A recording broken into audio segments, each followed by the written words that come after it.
just in case it catches it.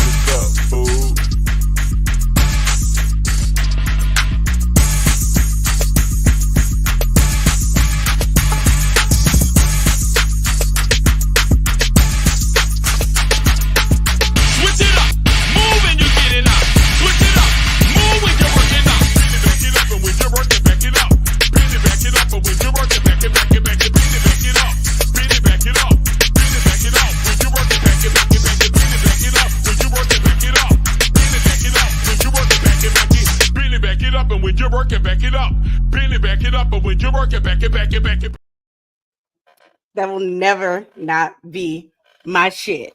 I love that song so much. Hey everybody, welcome to Waifu Views, your favorite female blurred-led podcast, giving you everything fandom with a side of waifu, of course, in honor of Women's History Month. Nope, that's wrong. In honor of Mental Health Awareness Month. Don't judge me, I got a migraine. We are going to be talking about a couple of different things. We are going to be reviewing the critically acclaimed anime movie Perfect Blue. I got too excited with the song. Like my mind just went blank. Perfect Blue. And we are also going to be talking about how mental health is represented in anime. And of course, I'm your girl, Ebony Moonbeam, or Ebony Kinda Moonbeam today, but the way I'm acting. You can find me on all social media platforms at Ebony_Moonbeam. And I'm here, per usual, with my favorite, beautiful, stunning, amazing waifus. Jesus, you're so kind. I know. I just showered y'all with love. All the loves. I feel all the loves and the feels. So on Facebook, it will be Aisha Morgan. Everywhere else, TikTok, Twitch, Instagram, that thing formerly known as Twitter, it will be Sunkiss_waifu. That's it. That's it. And I am Honey Shar. I go by A Shar of Honey. You can find me at A Shar of Honey on all platforms. That's Twitter, Twitch, TikTok, Instagram, and Facebook. That's A Shar of Honey, like a jar of honey, only sweeter. Yes. Still so darn good. All right. Absolutely. So we're gonna start with the review first because I was this the first time y'all have seen Perfect Blue? Yes. I've watched it before. Okay. This is I can't believe I'm telling on myself. This was actually my first time watching Perfect Blue. Even though y'all know I'm big on the psychological thriller horror stuff. I didn't really get into anime movies until a couple of years ago. And because it was there and it's so popular and well known, I was like, it's not going anywhere. I can get to it whenever. And I didn't because, anime is the gift that keeps on giving. So it's always giving us more. And so I'm glad that we got to talk about this today because I'm going to just say it's interesting for now. So I'm going to move us over. Oh, sweet Jesus. It don't want to move us. Do. All this move. Okay. So let's chat about Perfect Blue. So Perfect Blue came out in 1997. It has a runtime of about 80 minutes, and it was written and directed by Satoshi Kon. And this has been critically acclaimed for quite some time. It is very popular. It's extremely popular. And so this movie, rather than a full-fledged anime, details the line between fantasy and reality and how easily it can be blurred and what that does to a person. So Perfect Blue follows a J-pop idol called Mima, and she decided that she wants to become a full-fledged actress by leaving the J-pop business. And though many of her fans disagree with her decision, she decides to go through with it anyway. Unfortunately, different things come about because the role that she ends up taking in a soap opera ends up being a lot different than her current image. And because of that, she even gains a stalker in the process of this. And as things start to go awry, even though her popularity as a whole does become bigger, she starts to lose grip on reality. While at the same time, there are murders happening, and she is becoming traumatized even further through her acting role and her personal life. And yeah, that's like pretty much the basis of it. She goes that we're going to you experience her go through a bunch of paranoid delusions, and not only does the main character but the viewers themselves also get to watch this descent and try and figure out what is indeed real and what is in her head. Because And man, oof, yeah, that roller coaster. it was a roller coaster. So this is Mima right here. And as I said, she was a J-pop idol in a group called Cham. And these are the other two members. She was extremely popular. And her managers, which is Rumi and Tadakoro, they basically urge her to get into acting. Well, him mainly. And Rumi just supports her. And then you see how that plays out. This is an older movie, so it does have dated animation. Though it was dated animation, did we like it? Did we hate it? How did we feel about the animation? I like the animation, but sometimes when it comes to like crime anime, like movie wise, I like the old school. I tend to like the old school because it seems more like nostalgic and reminiscent of those like detective shows and stuff. But I enjoy, like, this is one of my favorite detective anime movies, crime movies.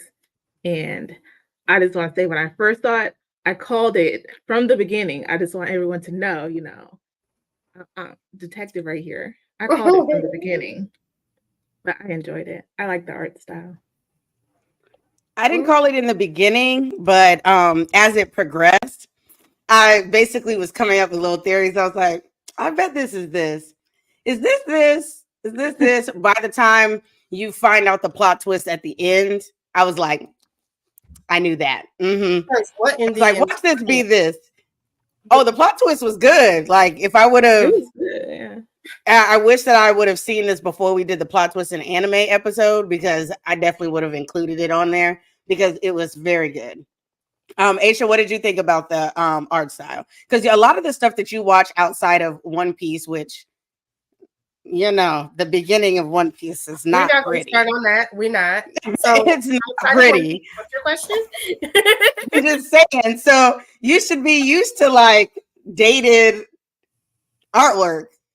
But ma'am, we're 1,000 episodes in. Like, it's come such a long way. But I will say this, because normally I don't gravitate to some of the older animation styles. But I can say it didn't stop me. Like, I was so caught up in the story, the animation wasn't the issue for me. So the animation didn't bother me whatsoever. Actually, if anything, it added like a level of suspense to it. I think just like what Shar says, that older feel to it, the tension is higher, and I like that they play up like the music as well, like like the eerie music and stuff. And as someone that watches a lot of horror anime, and they just don't make a whole lot of it, especially in the new gen era. So a lot of what I watch anyway has dated animation. And to be honest, the animation in this particular, and I believe that it was done intentionally. It had nothing to do with when it came out. The characters looked oddly creepy. Like this guy guy right here, the stalker, is extremely creepy looking. And so I feel I just like covered your face, my bad. But it's supposed to be creepy. Oh God, no. No, I hated everything about that. But it added a layer of suspense that really worked well, in my opinion. So I thought that was good. Overall, with the storyline, actually, you know what? I want to skip everything. I want to know right here, right now, what you're rating it out of 5. Because then that will determine what I ask you next. Shar, you want to go first? Okay. Taking into account everything, right? What is everything? The art style, the storyline, the Okay. premise, all that. It to be honest with you, it had like an element of if you guys ever seen, I think it was Taxi Driver with what's that guy's name? Robert De Niro. Mhm. It was very like it was the anime version of that kind of picturesque kind of setup, and that Right. fit perfectly. With all of that, I'd give it like a 4.8. I would give it a 4.8. Okay. All right. I'm gonna go with that rating. You gonna do the oohs? Oh, yeah, I could do the uwus. I was just because this is such a big, like a heavy topic. I was like, do I want to do the uwus? But yeah, okay. Right.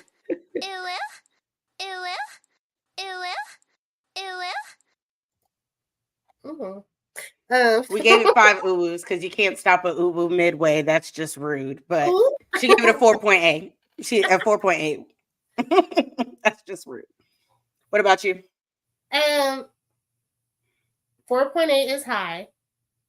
I was thinking more just because even though you guys have introduced me more into the whole detective realm, that's still not like my go-to. Mm-hmm. But with that being said, it was still good. It kept me like intrigued the entire time. It wasn't like one of those, okay, I'll put it on, fall asleep, wake up, okay, run it back. No, I didn't have to go through that cycle. Mm-hmm. So I'll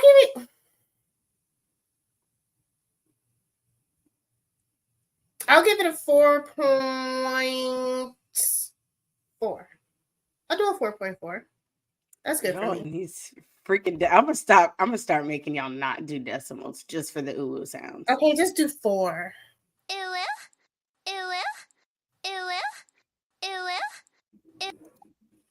Oh, see, there you go. No, that was an accident. That was a delay. Still That works. Still works. wasn't even intentional. That was a delay. But so I asked you this because for me,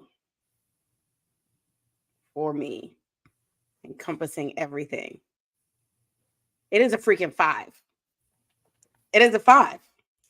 When I tell you there is not one thing in this anime movie that I needed that was not there, and you know, it's crazy because the first time I tried, because I watched it technically twice, I fell asleep in the beginning, and I was like, was it boring? And I'm just like tripping. It wasn't that. It's legal, but Yeah. it's not legal in other states, and so I blame that. But whatever, because I was tired. That's why I was tired. So I rewatched it a couple of nights ago from the beginning, and I sat up in my bed, which I never do when I'm watching stuff. I be comfy, and I sat up in my bed, and I was so intrigued. From beginning to end, it doesn't take long to get into the story. It probably takes all of 10 minutes, really, to get into the like 10-15 minutes to get into the story. So I loved that.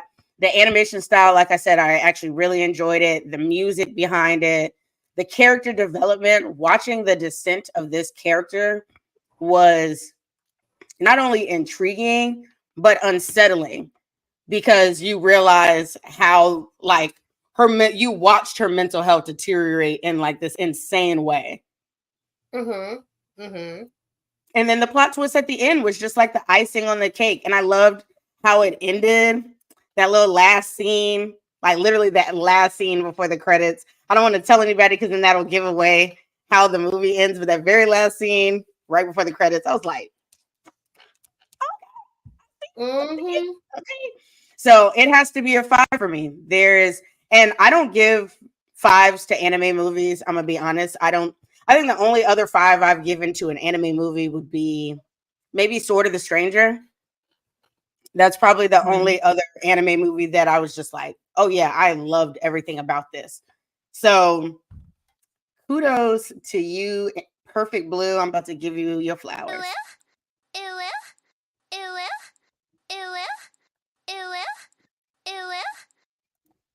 Did I do 5 or 6? If I gave it 6, then my bad. But I'm not apologizing because it could have got a 6 for me too. It was really good, but for me to give it a perfect 5, I have to not be able to predict it in the beginning. But my thing is, I watch so much crime drama and I study criminal. Like I always kind of like figure it out before. If something could not make me not guess it right, it would get a 5. That probably could have been something that I could have brought down some. I was like, what was that? It could have been like brought down for me some for that reason, but I didn't get it instantly. And because of the way it's shot visually, there were lots of times where you were not sure if she was dreaming that or if it had actually happened or if it was blended in, like if she was losing time to where like, oh, now she's on the set of this show and then now she's in bed. Did she not do what happened at the show? Did she see the stalker at the show? Is she dreaming this? Is this all a figment of imagination? Yeah, because it happened like there was one scene where it happened back to back. So it was kind of like she relived the day and you're like, Groundhog Day type shit for real. Yeah, was it a dream? And then it got to where it was straight Inception. you really did not know if she was dreaming, if she was living the life and didn't know it, if she was living a fake life, if her character in the show was her real character and maybe she was in an asylum and it was the suspense it had, the little time was perfection. It was perfection. But just that little bit of like, because for me, you had to ding it 0.2 decimal points. Yeah, because there's that first scene where old girl brought her food, and there was something that happened where I already said, "Oh, I already know what happens," and that's what ended up happening. So I was like, "Oh, yeah." Well, I knew, but it's still, even watching it, feeling like I knew, it still was good. Yeah, because she was losing it. The fact that what really kind of tripped me up is because the character she was playing was almost parallel to her actual life. It was crazy how close that was. So she's talking to her person from the set, and then later on, she's like, "Oh, this is my real name. Like, that's not my name," type thing. I was like, "Oh, baby girl, you're really losing it." Right. Really I was losing it with her. That's why I really liked it, because yeah, I definitely feel like if I rewatched it, like, you know how there are certain movies that you want to rewatch because you know that there's probably like little tidbits of things that you didn't notice the first time. I felt like there's gonna be more of that if I rewatch it. So even because of that reason, I think that it probably has a good rewatchability because, I think most of us just kind of, especially when we're doing a review, if I don't get to it like right when we decide that we're going to do a review, I end up looking up and I've waited to the last minute, and then I'm watching things on a slightly more surface level. And still, surface level for me is not the same as like surface level for other people, because I still take in just so much media that I look into things a lot deeper than that. But I still feel like there was things that I probably missed, because I remember reading what the synopsis was for the show, and something that they said in it, I was like, I low-key don't even remember that. So I definitely think that there were certain things that you could pick up, kind of like how Inception is, how every time you watch it, you notice something different that was like a dead giveaway of what was actually happening in the show. Or I think it's like that for me. So, with that, because the reason I wanted to know where y'all would rate it is, so basically because of that, we know that y'all would recommend it. But Aisha, you had it at a lower level just because it was not in your typical genre bag. What would you have needed from it, do you think, to give it a higher rating? Honestly speaking, I think that is the highest I can do for me not being into detective shows like that. So for everything it was giving, I was happy with it. Again, it's just not my cup of tea.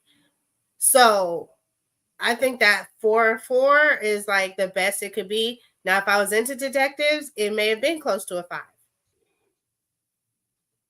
Okay. Because it did keep me on like the edge of my bed. I was like, oh, wait, did that just happen? Why is he so creepy? Why is he popping up? Like, oh, I was in it. I was all the way in it. So when it comes to mental health, she specifically was not only dealing with depression, which is like clear, but she was also dealing with like delusions and like personality disorder. But one thing that I also found out, which I had to research it because I didn't know what it was called, and it's called folie à deux. And it is basically like a delusion or mental illness that is shared by 2 people. And there's a little bit more to that, but I cannot tell you, because if I give you any more than that, then it's a spoiler. And I don't want to spoil this for you guys because it is definitely worth a watch. So we talked about the character designs, and the cinematography was definitely up there. Is there anything that you've seen that well, maybe not Aisha, but Shar, have you watched any other anime that I can say mine first. When it comes to anime that are similar to this, I instantly think of Paranoia Agent.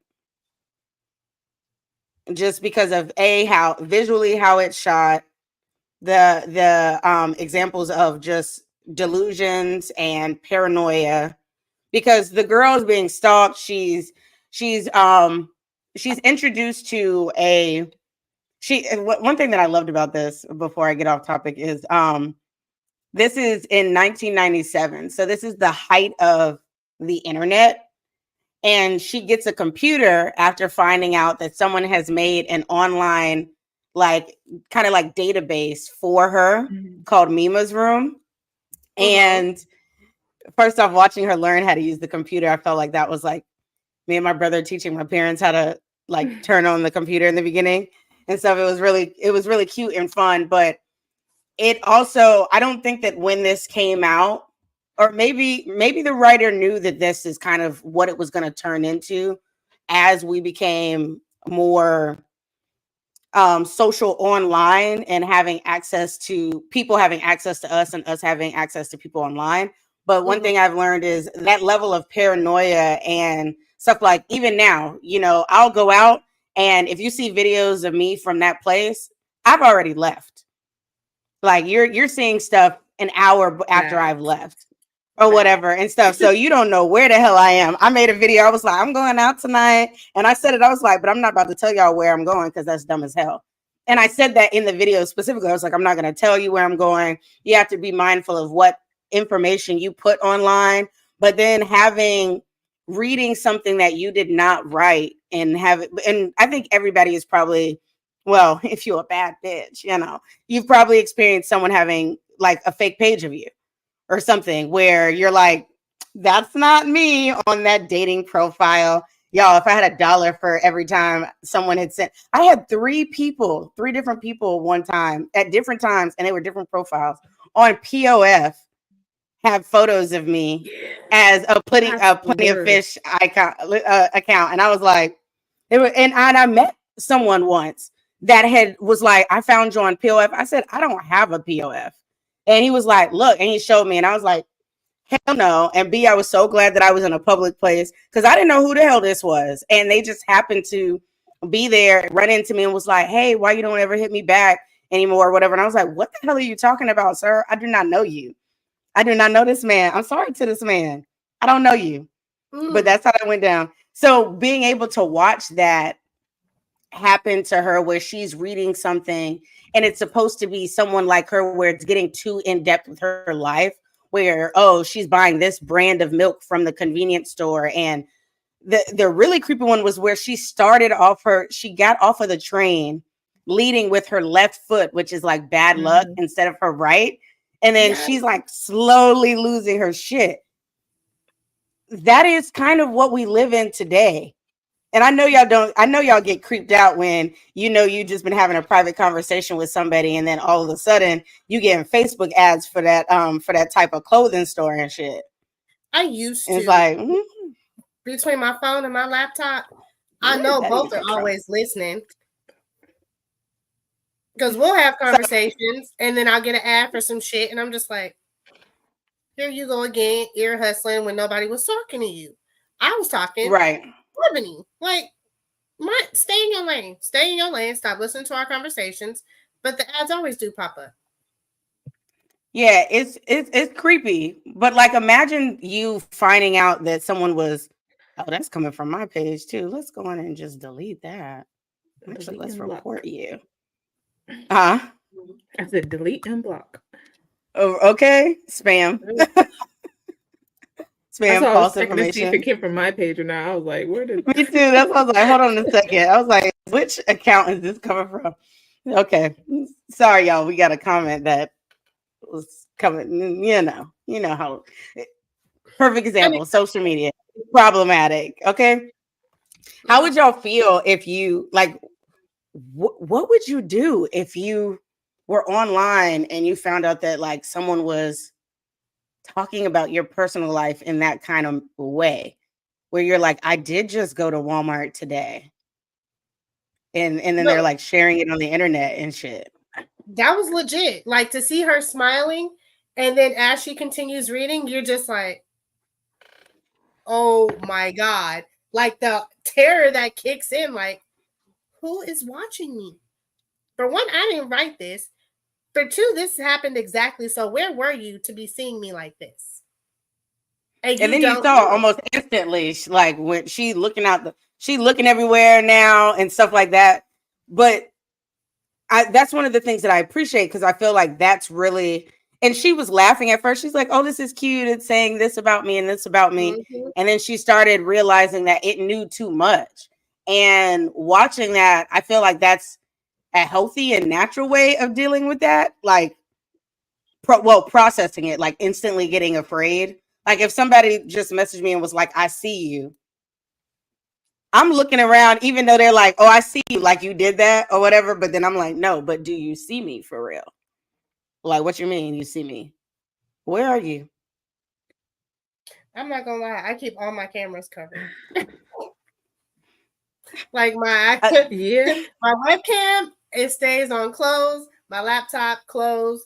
My phone face down. Like I don't trust nothing. I'm being honest. I don't.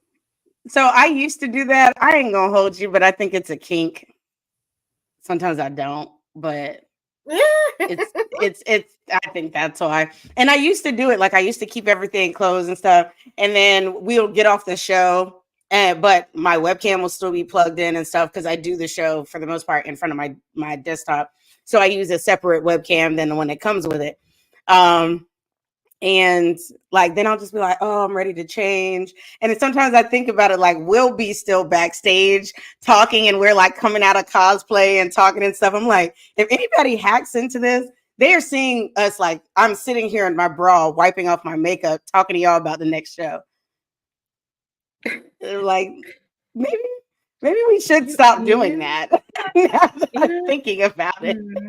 Because we need to start taking stuff off. That's all I'm saying. We really did. That's crazy. But see, everything in like hindsight too. Like we don't think about that right off rip. But then you witness or you see something like this movie, and then you're like, maybe I should do better. But the progression of her, the madness was definitely interesting to watch. I said the progression of her madness was definitely interesting to watch. I think that was one of the main things that I really enjoyed about it, because it felt realistic. Like I felt like if that was my life, that's how I would have reacted. Outside of, I also would have got a gun, but I already got one. But I would just be carrying it more. She didn't get no weapons. That's not no weapon, never. And you was going places by yourself. I just couldn't be me. Could not. And then she didn't tell nobody nothing either. Like, ma'am, you're seeing illusions of yourself.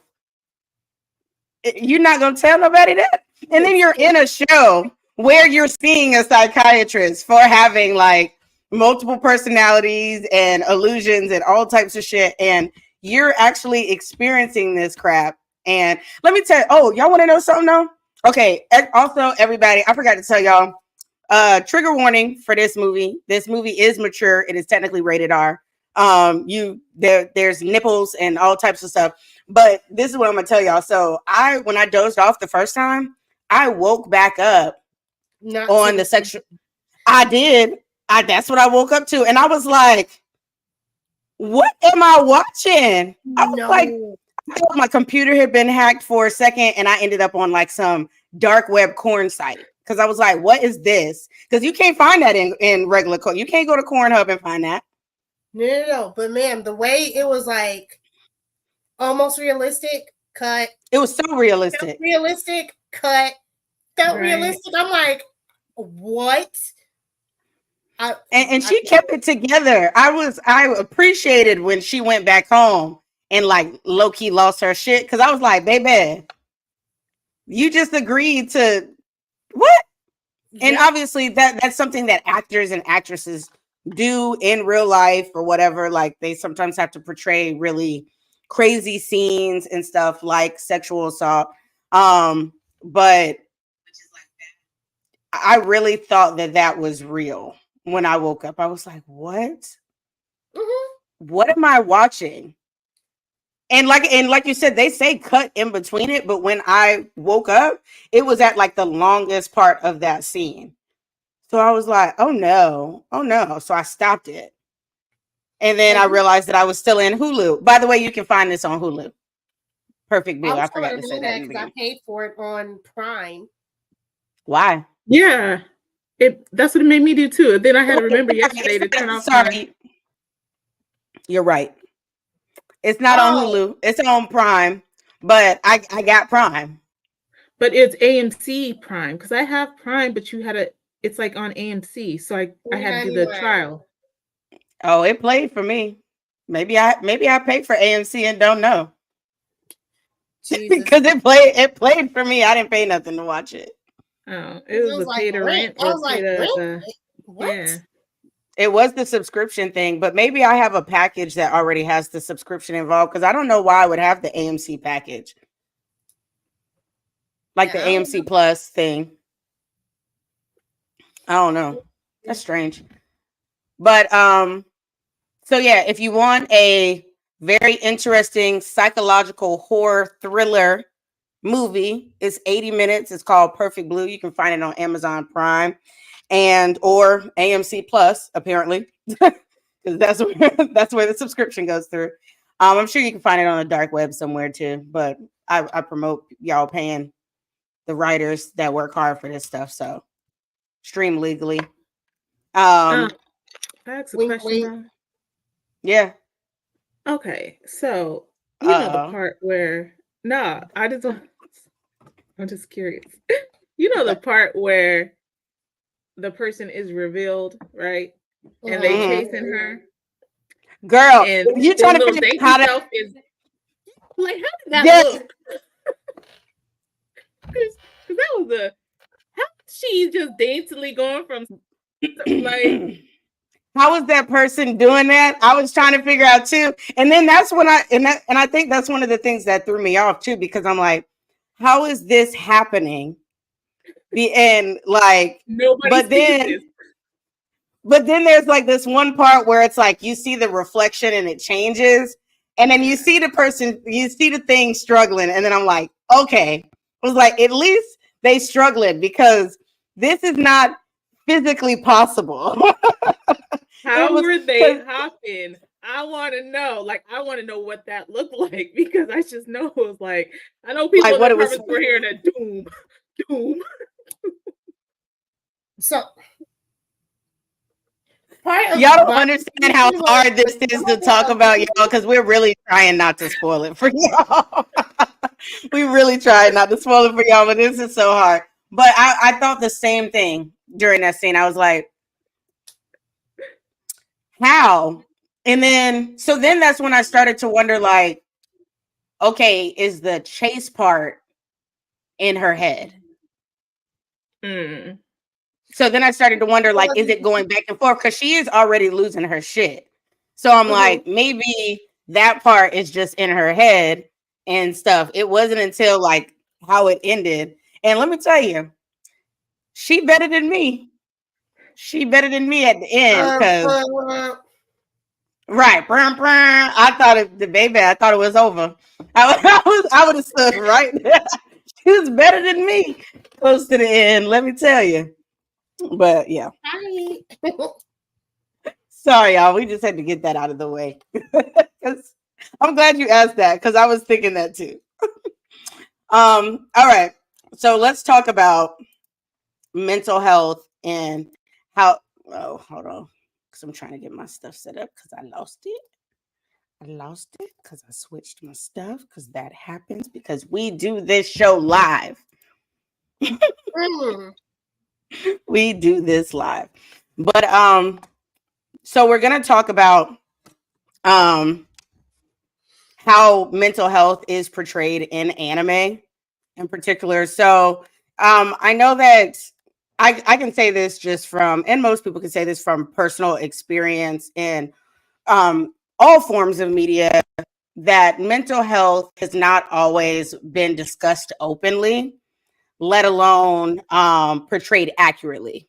Especially if you have suffered from a mental illness, you have looked at these things and been like, that's not really how that presents itself. I know I've done that with movies, even when it comes to like recovery and stuff like that. So, but there are a good amount of anime, especially now, that are out there that do it right, that accurately portray mental health issues.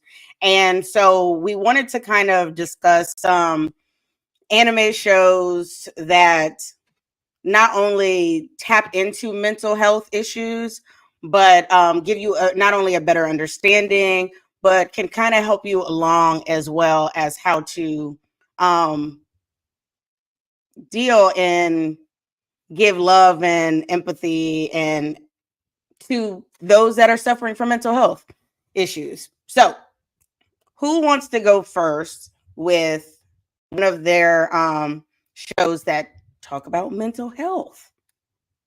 Ooh, can I do it? Can I do it? I want to do it. Yes, you may. Yes, you may. Okay, so this one hits a little more closer to home because I did a review of this earlier in the year, and the show is Death Parade. So, Death Parade is a psychological thriller that delves into the human psyche and the struggles of mental health issues. And the way they set that up is the guy's name is Decim. Yeah, Decim. Decim. So Decim is a bartender. And the way it works is people will step out of an elevator, go into an open room, and it's him. It's just him behind the bar in the beginning. He determines based off of your choices, like your morality choices, because you have to play a game. You cannot leave this room until you play a game. And this, at the end, he decides whether you essentially go to heaven or hell. That's the best way to put it. Some people have come down by themselves. Other people have come down as a couple. And what you kind of catch on to is the people don't realize why they're there. And because they don't realize it, it's like, what? Why am I playing the game? What this got to do with anything? Like the one I saw with the couple. And then as they're playing, they start getting their memories back. And I'll just say this one thing. For this particular couple, how they passed on was crazy. And it was due to jealousy. Ooh, that was crazy. I remember that one. Yes. Death Parade is excellent. If you've never seen Death Parade, check it out. It's excellent. Whew. I was so intrigued throughout the entire series, and it shows you the lengths people will go to get over or to feel understood.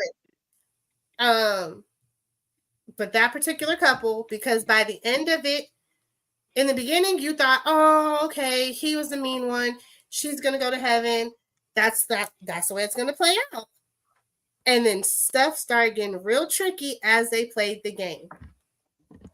And it was every man or woman for themselves. And by the end of it, guess who didn't get to go to heaven? It wasn't her. He made it. She didn't. It's crazy how like the perspectives flipped. So you see how people kind of analyze what they did in their lives. And kind of like I know you didn't just spoil Death Parade. What? Did you just tell a spoiler? Oh, okay. Maybe I misheard you. I was like, we don't spoil around here.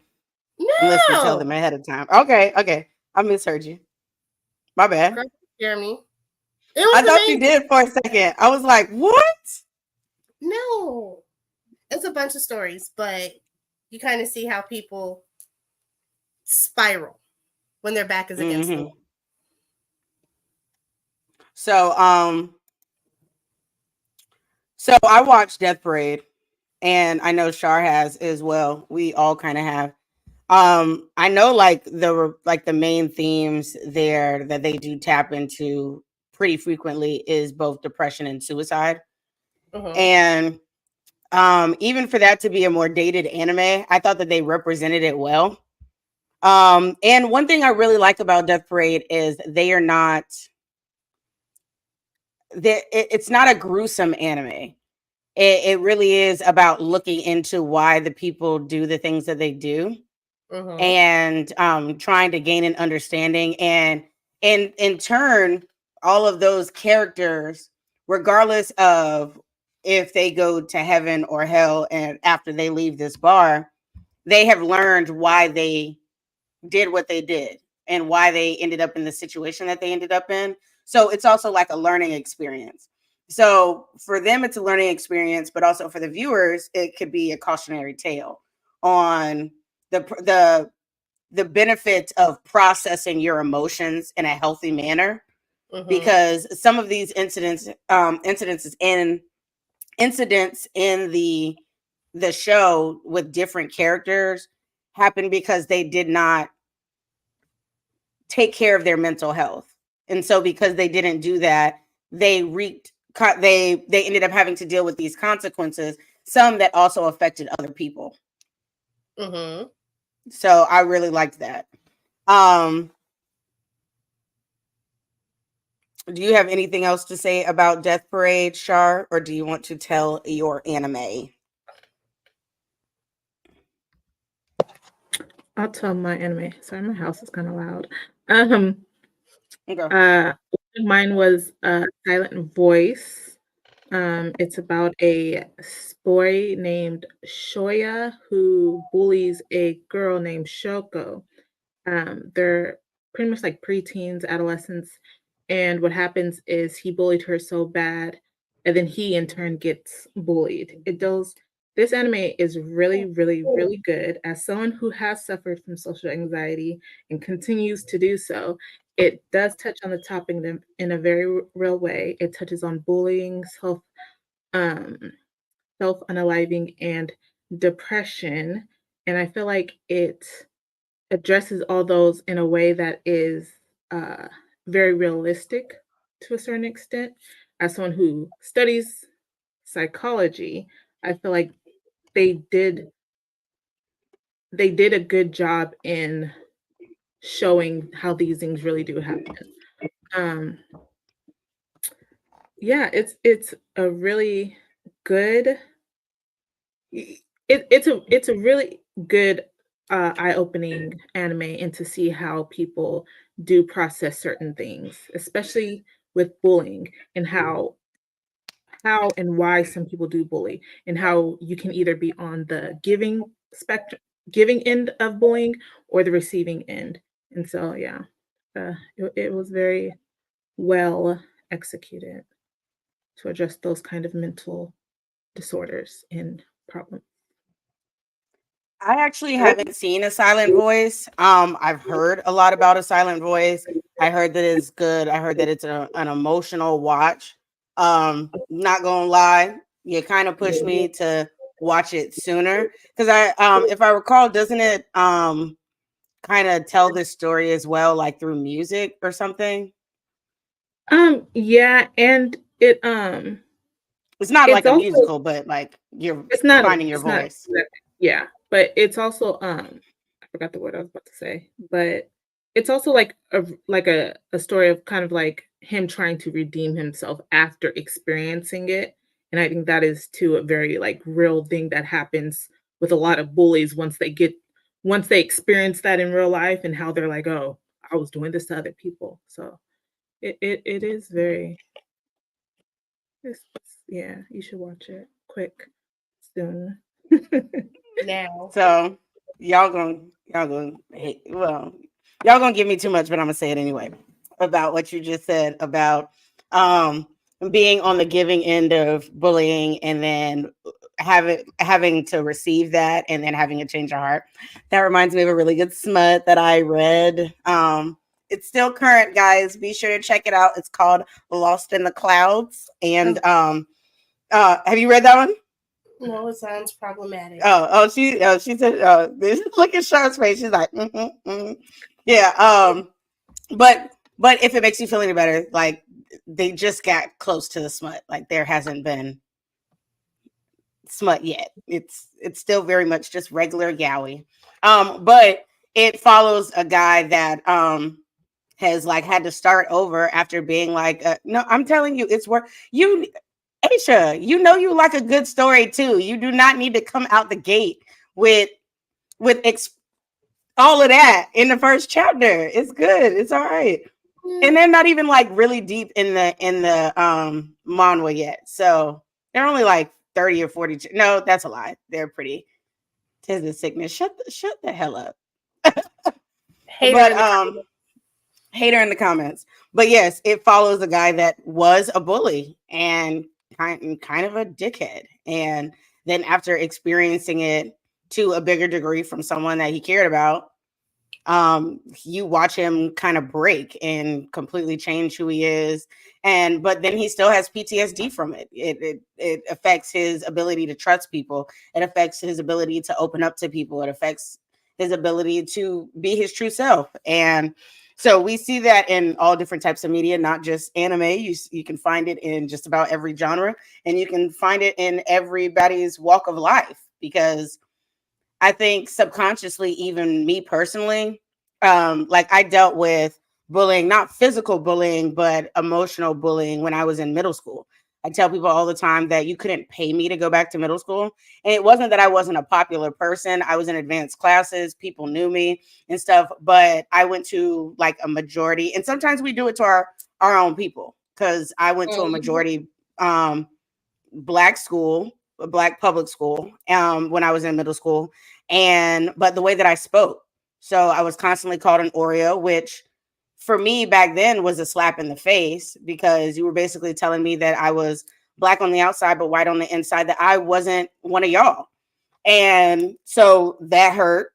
And then it just kind of escalated. And I was never one of those people that would conform to other people's beliefs, what was popular. I don't follow fads. Like I changed my hair deliberately because I don't want to look like other people. Like that's who I've always been. And I remember getting talked about by wearing the shoes that I was wearing compared to wearing J's, which by the way, if you want to date me, don't buy me no J's because I think they're ugly. That's just me. Don't ever spend that kind of money on Jordans. For me, I don't like them.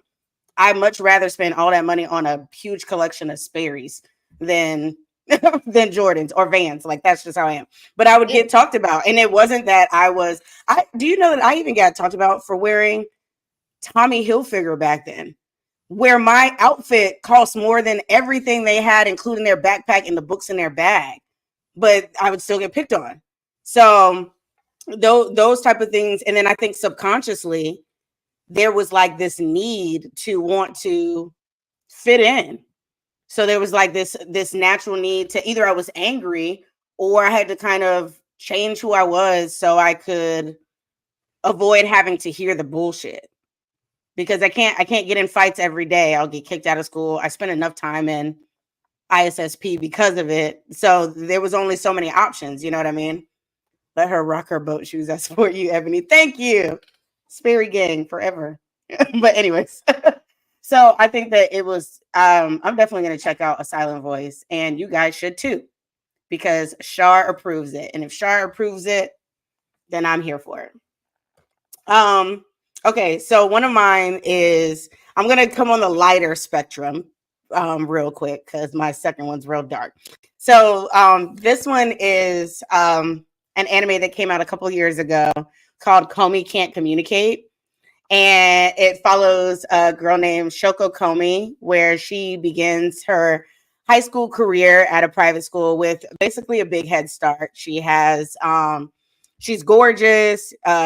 Everybody wants to be either her friend or date her or be around her. But unfortunately, her personality doesn't match her status. And she has extreme social anxiety that basically renders her mute. And because of a friend in the school that decides that he wants to try and help her because he realizes not only that she's a really kind and genuine person, but there's more to meet the eye. There's more to her than meets the eye. So he decides to help her by teaching her how to express herself through writing. And then you get to watch this really cute, sweet story on how she starts to make new friends and I wouldn't necessarily say gain a voice per se, but she does in what you experience. It's heartwarming, but then there's an aspect of it that is extremely sad. As someone that does not have severe social anxiety, I can't imagine, but to a degree, I do empathize with her because when my social battery is done, it's done. And I can also say that I have become, whereas when I was growing up, I was a huge social butterfly. I have toned down a lot due to my own personal mental health issues and have become more of an introvert. So now I have more anxiety when it comes to going out and meeting new people, speaking in public. I've learned that I've noticed that I don't make eye contact a lot the way that I used to, stuff like that. So this anime was something that I could in a way see myself in, but then also be able to look at it in a deeper way because I'm also still thankful that there's still an aspect of me that can express myself openly when necessary. And to watch this character really struggle with that and still be such a kind-hearted, loving person, even when people are constantly misunderstanding what she is saying or why she's doing what she's doing, makes this anime worthwhile. Like I said, the constant themes of this anime are severe social anxiety and selective mutism. I also there may be a little bit of being on the spectrum as well, I think. I don't know why when you say mutism, my nickname was Mute at school. And so when you said that, I'm like dang, this is my story. Right. Have you seen Komi Can't Communicate? I saw part of it. I saw it a long time ago, so I don't remember all of it. But yeah. You should definitely watch it. Because I think they're coming out with the third season soon. I definitely feel like it's a good watch. And honestly, I think that you would, because you were constantly telling us about how, which you've said on this show multiple times, that you struggle with being open, and even doing the show, if it wasn't for the fact that we've done this for a while now and you get along with us and stuff like this, you probably wouldn't do stuff like this a whole lot because you still feel uncomfortable with it. I think that you would see a lot of yourself in it, to be honest. But and she has great friends just like us, so because I don't think that you're as extreme as her, though, because you're one of those people that I've learned, when you get with people that you fuck with, like, you're almost the complete opposite of how you present to some people online. Because I think some people on this show think that you're so quiet, and I'm like, that's because you don't know her. I'm like, Char is something different. But it took me time. Well, I mean, honestly, I've been that way for a long time, but it took me time to work up to even what I am now. Like I said, my name was legit Mute. Like, people be like, "Oh, where Mute at?" That was me, right? Like, my nickname was Kids can Mute. be so cruel. I mean, I didn't mind it because I didn't. My thing was I never really cared to talk. Like, I didn't care to waste, energy or whatever. But it I don't know. I'm not distrustful of people, but it does just take me. I'm slow to warm. That's all it is. I'm slow to warm. That made me think of the conversation we just had in this group chat a couple of days ago.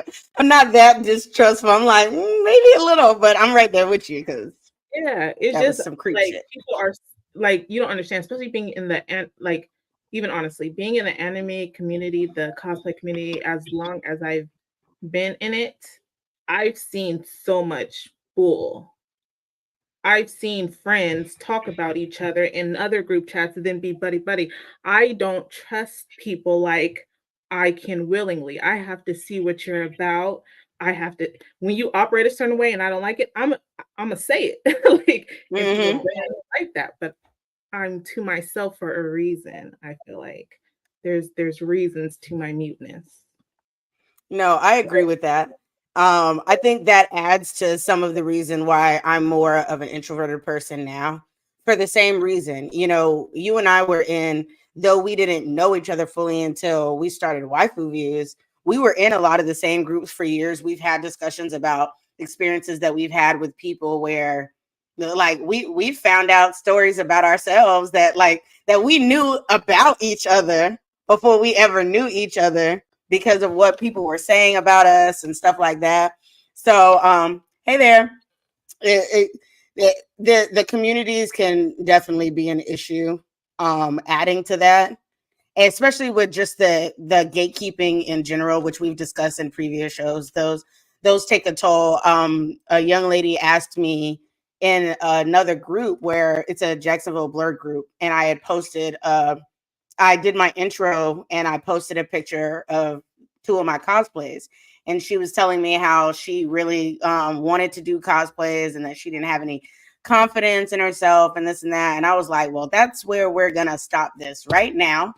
Because one of the best things about cosplay, outside of social media and how social media treats people in general, it's all about a form of expression. You can do whatever the hell you want to with cosplay, and that's what makes it fun. And so you can do whatever you feel comfortable with. And I even told her, I said, the confidence that I have in cosplay is still not where I want it to be.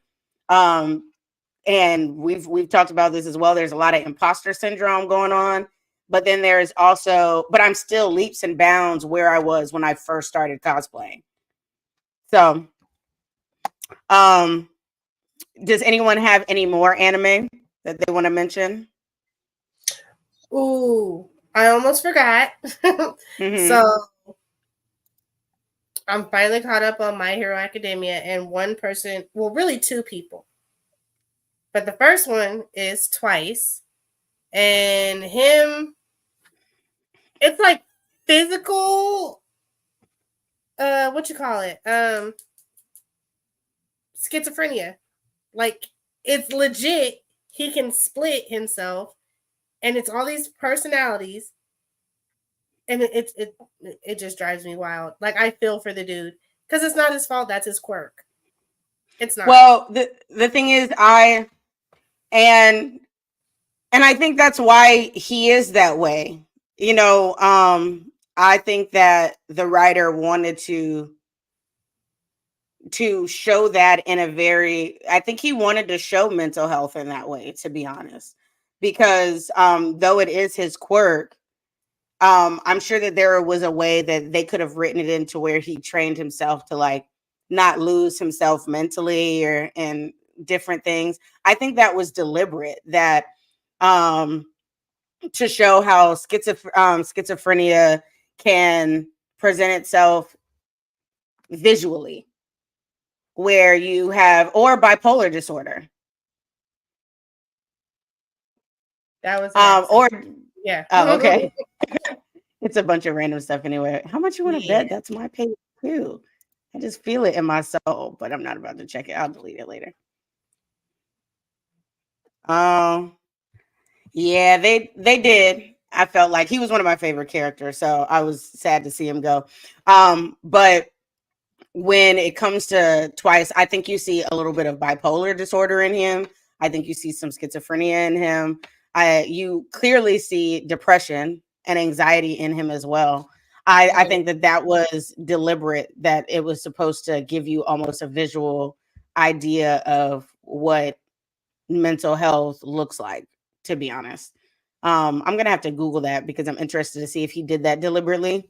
But I feel like it was just too close to home. It was more than just him being able to like clone himself, you know, because we've seen shows in anime where people clone themselves and it doesn't get that muddy. So I think that's interesting. Um Anybody got another anime? Because I have some characters, but I want to see if there's any anime that covers anymore. I forgot the other one. Your Lie in April. Yeah. Okay. Because So you told me earlier. I watched the K-drama of this before I watched the anime, but it's a slice of life anime. It speaks on immeasurable difficulty about the grieving process and how grief has the terrifying power of making individuals view life as a meaningless cycle that inevitably ends in death. So this anime, I like that it's from the perspective of like a child who has lost a loved one. Usually when we see it as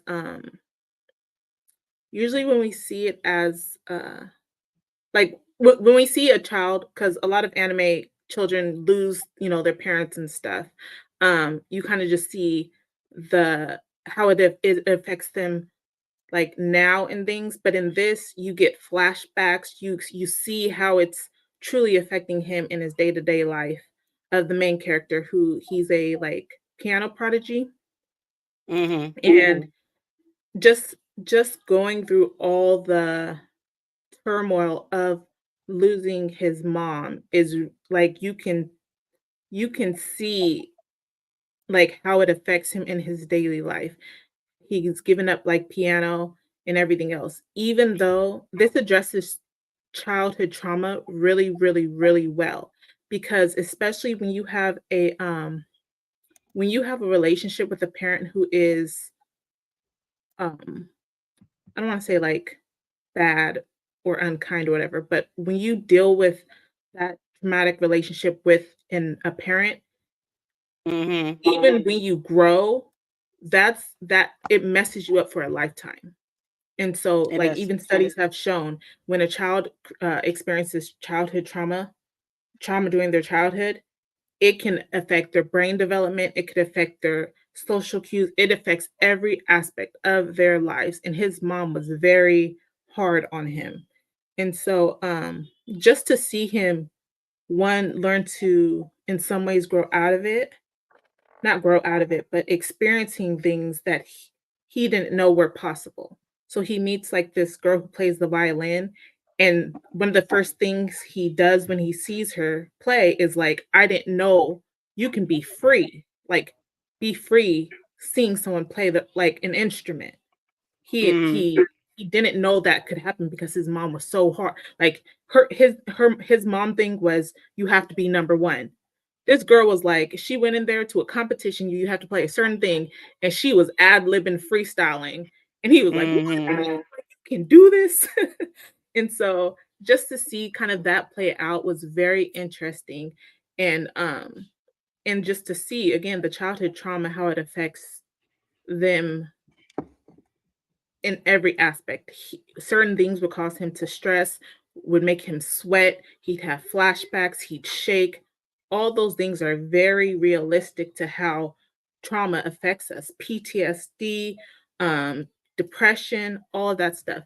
This to me was, I like the anime and I do like the K-drama, but it's so reminiscent of like things of how different people can process the trauma of like childhood into adulthood.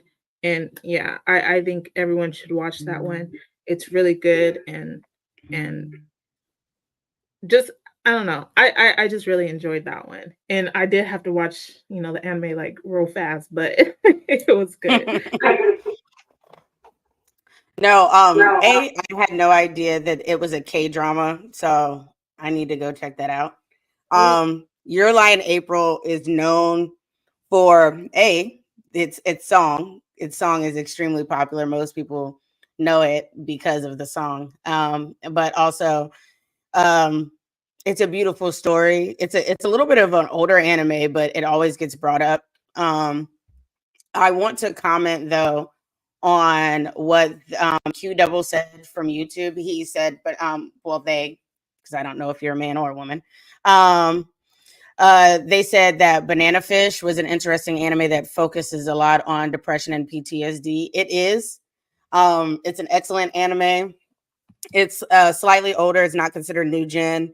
And not only does it tap into mental health, but it also taps into it's like a coming of age story as well, and dealing with trauma, finding your sexuality as well, which a lot of people don't realize that, because one thing I've learned is Japanese anime will definitely touch on certain things, but typically they won't unless it is strictly in that genre, like yaoi or yuri. Chinese animation is extremely censored, so typically you have to already be well versed in like BL stuff to pick up on the fact that something is giving BL, or you have to read the manhwa. But Banana Fish gives you enough information to where you realize all these things that this person is going through, and the trauma that the main character has gone through is basically takes over the whole course of explains it is the reason why Ash is the way that he is in the show and why he does the things that he does. And Eiji, which is the side main character, he also has dealt with things in his life and he empathizes with him and he learns, he accepts Ash for who he is. So that's another story on accepting people for who they are. You don't have to like everything that everybody presents, and because mental health is it's really hard to deal with as someone, and I'll just speak personally for myself, that and in the Black community as well. I'm gonna speak on this for a second. In the Black community, or just minorities in general, our families have a tendency to say things like, pray about it, be strong, what you got to be stressed about, stuff like that. So mental health up until recently in society, where we started taking it more seriously, particularly after COVID, was really a turning point for discussions of mental health in the African American community. And as a woman, we are also always told that we have to be strong. Men as well, they have to be strong. They can't share their emotions. Women, we have to be strong because we have certain limitations on us as well, just because we're women, and or certain expectations for us because we're women. And I can say that I was personally diagnosed with ADHD. My doctor told me that he thought I had ADHD when I was in high school, and prescribed me medication and everything. I probably took Adderall for like a month, and my mom was like, "I don't think you have ADHD," and she took me off.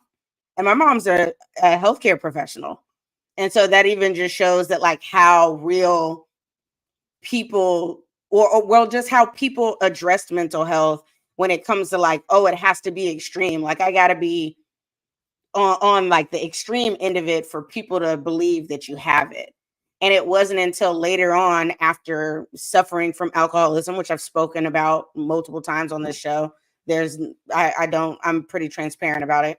When I did that and I went and seeked help for that, when I went into treatment, that's when I found out that not only did I have ADHD, but that I had bipolar depression.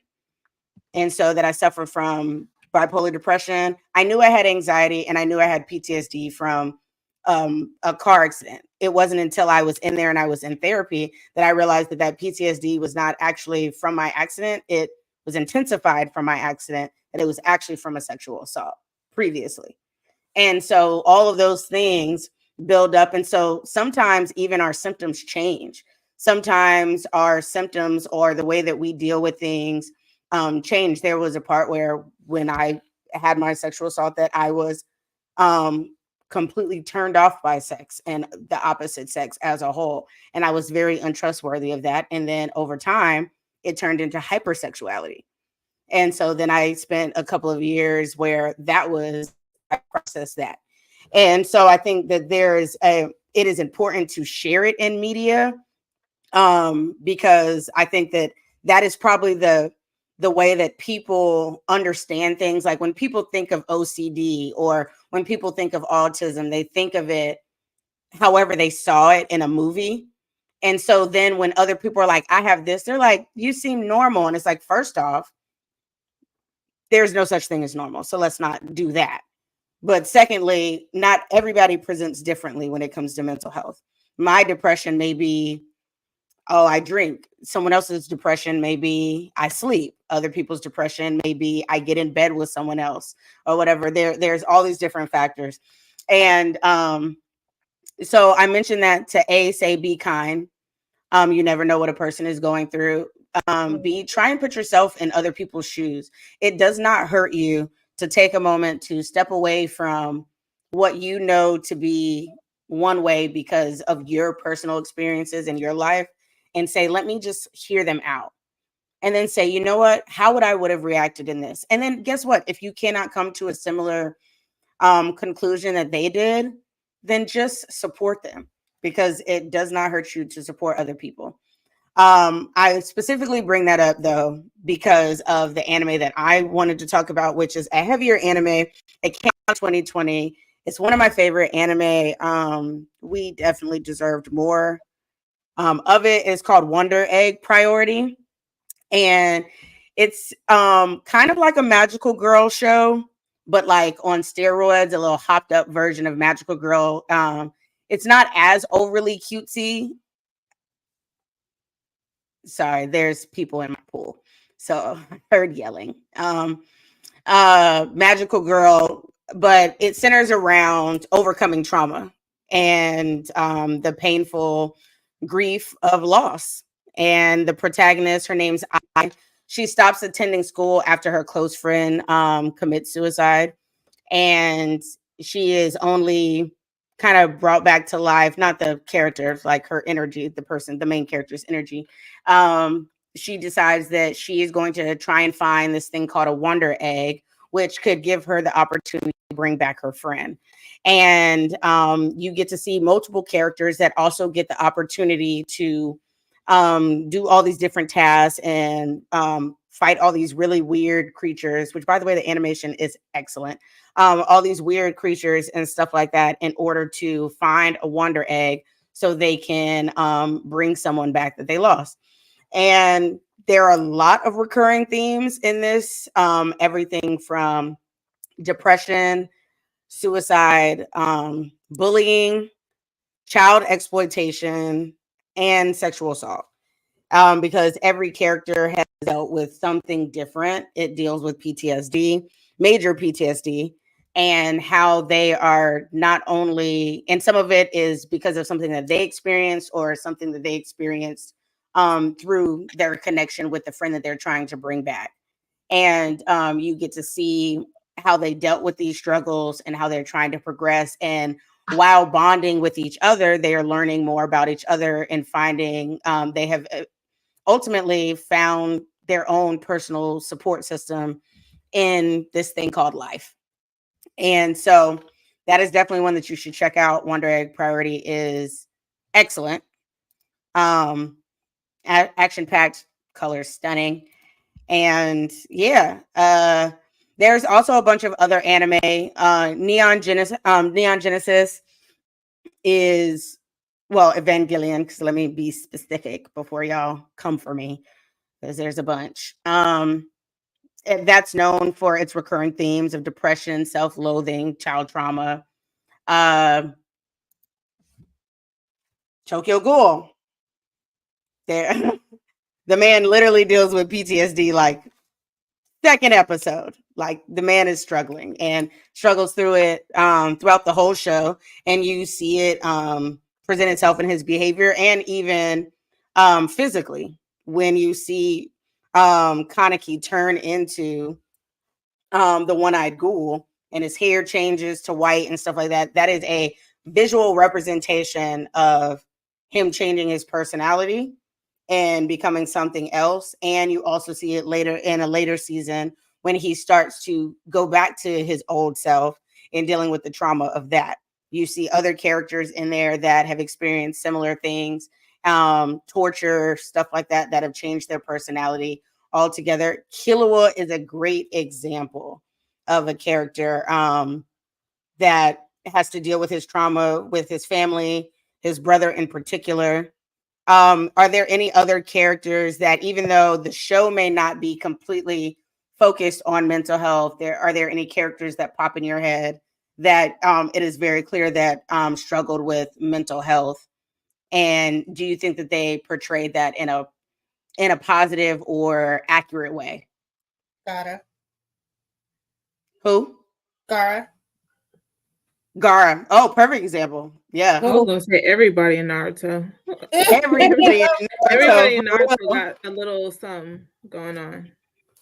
Mm-hmm. Yeah. Especially And abandonment, Naruto and Sasuke. Then you got sexual deviancy and Jiraiya and Kakashi. You got a lot of things going on. Like that is a plethora of medical, mental. Yeah. Honestly, we should have just did like a whole little piece on all the mental health things that are in Naruto. Because just like you said, like people don't even look at sexual deviancy as a mental health disorder, and it is. Just all types of things. Even, and what people don't even understand as well is there stuff like alcoholism or gambling, like we see with Jiraiya and stuff like that. All of those are actually symptoms of a mental health issue. So when that is just how they process and deal with those. Yeah, sorry, I said Jiraiya, but Tsunade, it's a perfect example because of all the trauma that she's experienced. That is her way of coping. That is her coping mechanism. So she just needs to stop giving that necklace to people. That's all. He's so crazy. Any other characters? We know there's a lot of One Piece characters that have dealt with loss, grief. Basically everything Law went through was just tragic. Same thing with Sanji. But there's so much to learn about when it comes to mental health. Like, I think that there's so many little things that I do now that I don't realize tie into something else, or that it like, but honestly, before I met you, Shar, I think I told you this. I had never heard of imposter syndrome. Mm. And then when I learned about it, I was like, oh, that's me. Like, so I'm constantly learning things and how that ties into like my mental health, and what makes my mental health better and what makes it worse. And yeah, man. Yeah. I it's funny you say like it took someone to like show you that there is like other parts, because like I said, I've studied psychology for years. That's where most of my degrees are in. And one of my first classes, my teacher in one of my abnormal behaviors class was like, listen, you're going to see yourself a lot in this. Do not self-diagnose, right? But the thing is, that's why it shows that most people are not like atypical. Like we are all have something to a certain level of something. Like I do have OCD tendencies. I do have whatever. Am I classified in all of those? No. But like to me, seeing that we are all have these aspects of different like neurological thinking and mental health, why is sometimes the world so close-minded in addressing these issues when everyone has an aspect of something to some degree? And so seeing, to me, I could pick out some sort of mental health thing in any anime. There is always that, to me, is what anime is kind of built off of, is a struggle of some between oneself. And so jobless reincarnation is a good one too. And so yeah, like there is so much that is reflective of actual real things that is in anime and those characters. And that's why I think a lot of people are so entwined in anime, is because some of those things reflect themselves, why they like certain characters, because it's reminiscence of themselves. But yeah, like yeah, there's a lot. Imposter syndrome is probably like my biggest thing. Like No, and one of my favorite lines, and it's funny because Afro Kami, he has a similar phrase, and I say it all the time. Uh which people may take it the wrong way, but I'm gonna say it anyway. Is that trauma builds character, and that is one of the reasons why we enjoy some of the shows that we enjoy, because we are watching some of our favorite characters experience some form of trauma, whether it is on like the lighter end of the spectrum or a harsher end of the spectrum. Even like, let's for instance, like abandonment. We saw Naruto, and then we saw Sasuke, and we saw Gaara, where most of us would say that Gaara experienced it in the harshest way.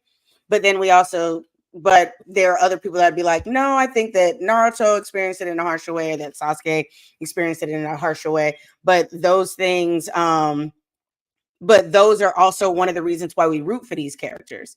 And then we watch them kind of grow. And a part of that is really great character development. And then and then we end up getting the final result. And so that's one of the reasons why they're interesting. That's why, me personally, I've always liked characters that have to struggle, because I feel like that is closer to real life.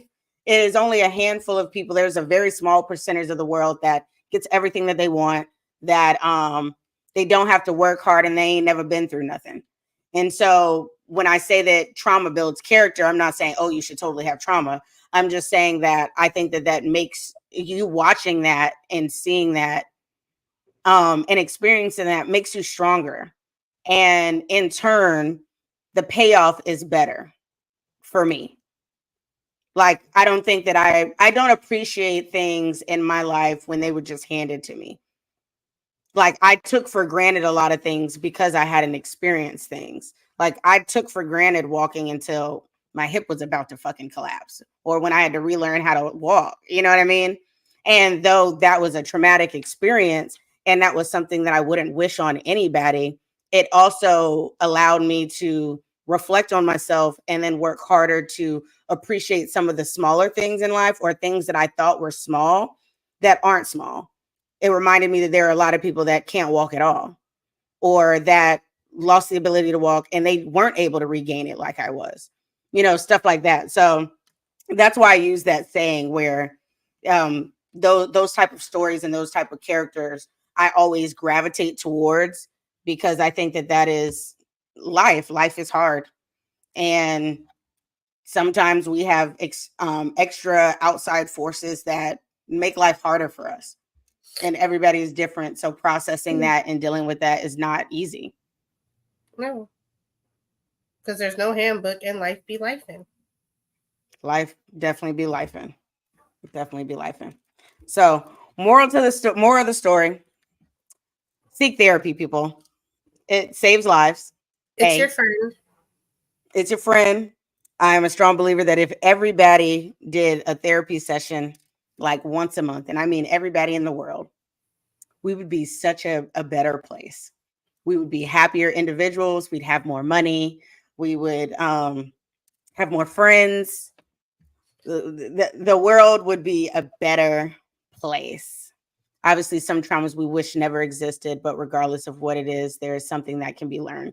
Yes, and unfortunately, that's what you see in some anime. You get to see those lessons be learned, and then other times, even with like Death Parade, you see that because people didn't mind their mental health or didn't have discussions about their mental health, they missed the opportunity to learn from those situations, whether it be taking their own lives or losing their lives or missing major opportunities or whatever the case. So it is still Mental Health Awareness Month. So we wanted to drop all of this lovely knowledge on you guys, because we do believe that mental health is important. We've talked about it multiple times on this show in different capacities. And yeah, share love. Talk to your friends. Check on your friends. Please. Sometimes you just need to be there to listen. You never know what people are going through. Especially the strong ones, in my opinion. Like, that could be controversial, but I believe that the stronger ones, when they do break, it's a lot more devastating, because they've had to be strong for so long that instead of breaking from something small, they're breaking from 8 million things that they've built in. And so then they go to the extreme when it comes to processing or dealing with that. So, ooh, that got real heavy at the end, didn't it? We was having a good old time with Perfect Blue, and then it was like, I should have played some background music or something. It was like, oh. But yeah, so that's our show, though. That's our show. Yeah, everybody inhale, exhale. We're good. We're good. Y'all are good. If you're not good, reach out to somebody. So yeah, we have a show next week, and people don't realize that them being strong is low-key their way of reaching out. You're not wrong. I think that's dependent on the person as well. I think that's dependent on the person. I think sometimes it is also people being strong because they don't want to inconvenience other people. I think that's a big factor, because I know I have best friends that I don't always reach out to, and sometimes they have to track me down to the extent that they like call my mother and be like, "Have you talked to Ashley?" And they're like, "Yeah, she works with me. I see her every day." And they're like, "Is she okay? Because we can't reach her." And then she's like, "I'll tell her to call you." And my reasoning is typically, well, y'all got stuff going on, and so I don't want to put that on y'all. And some people just process things that way. So, we do have a show next week. We are starting. Oh, it is about to be June, guys. Which means it's Pride Month. So we are scheduled. I'm gonna give y'all a hint because we don't know. We don't always tell y'all what we're gonna do next. Next, we like to keep y'all on your toes with the cosplay, but I'm gonna tell y'all so it holds us accountable. We are going to gender bend next week. We are doing a gender bend cosplay. Yeah, I was gonna remind you after the show. We're gonna gender bend. So you will see us dressed up as male characters, which is super fun. It's definitely going to be an experience. So be sure to tune into that. I think we're discussing, what are we discussing with that? That is the real question. We are discussing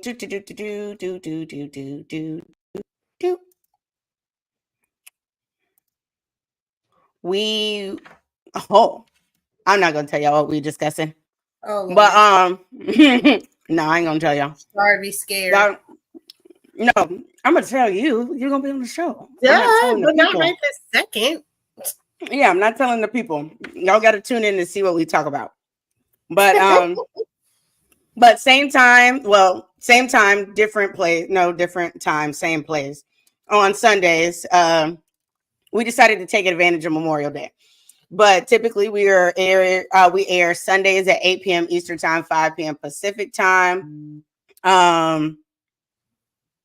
You can find us at Waifu Views on all social media platforms. Well, most of them. You can find us at Facebook, YouTube, TikTok, Instagram, and we have a Discord.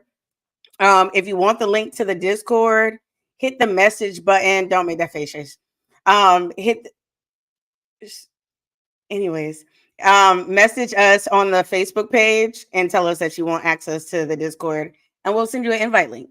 Because as we talked about from Perfect Blue, people are crazy. I would love for us to just open it up to anybody, but I think that's dangerous in 2024 until at least we have a good amount of people in there to make sure that it's safe at all times.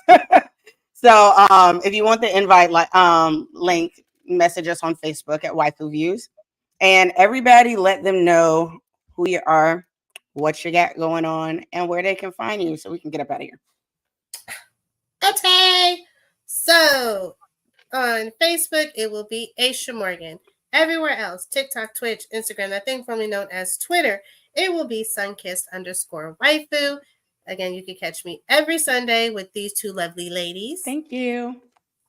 Like she said, 5 p.m. Pacific, 8 p.m. Eastern.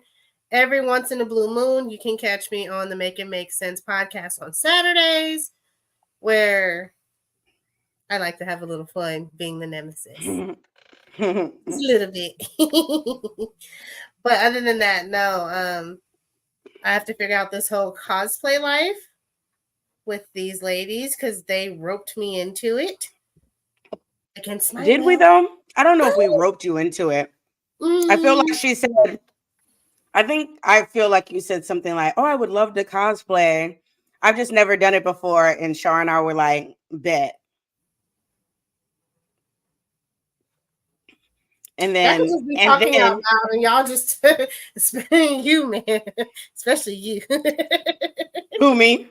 Yes, you. Hey, we can't be telling people that we're blurs and that we're cosplayers and then never cosplay on the show. That's just rude. I was never a cosplayer. Now I can say I am. But beforehand, not at all. Doesn't it feel good? Like a nerd. Doesn't it feel good to say you're a cosplayer? You know what feels better? Not having empty pockets. I told you how to fix that. You just don't take my advice on that. You don't take my advice on it. Tomorrow. This one. That's crazy. Don't say that online. They don't know what it's for. Oh, God. What about you, Sharp? I am Honey Shar. I go by A Shar of Honey. You can find me at A Shar of Honey on all platforms. That's Twitter, Twitch, TikTok, Instagram, and Facebook. I will be streaming on Twitch hopefully this week. And then I have cosplays to drop, but we'll see if I do or not. But yeah, that is a shard of honey, like a jar of honey, only sweeter. Yes. And I'm your girl, Ebony Moonbeam. You can find me at Ebony_Moonbeam on all social media platforms, Facebook, TikTok, Instagram, Twitch. I do have a YouTube page. Next week, I will be uploading stuff to the YouTube page. It's going to be a lot of different things. I'm going to do some horror content. There's going to be some gaming stuff on there. There's going to be some cosplay stuff on there. There's going to be some anime for dummies. If you don't know, I'm the creator of Anime for Dummies, where I give y'all a bunch of anime knowledge. I will be dropping about 5 videos next week. So you can find those on my page as well as blur.com because they power Anime for Dummies. And you can also find me on Wednesdays at the Blurred Cartels Roundtable. You can find me after that on Keep It 99 Media's casual conversation. I almost said overall. It's because they used to be called Overall 99. So you can still find them by Overall 99 Media, but they're called Keep It 99 now for their casual conversations where I am, and this is my gimmick on that show, y'all, before y'all come for me, a debaucherous whore. So if you want to see that in action, which I assure you, I live up to the gimmick, I promise you. Check out that show. You can find that on YouTube or on my Facebook page.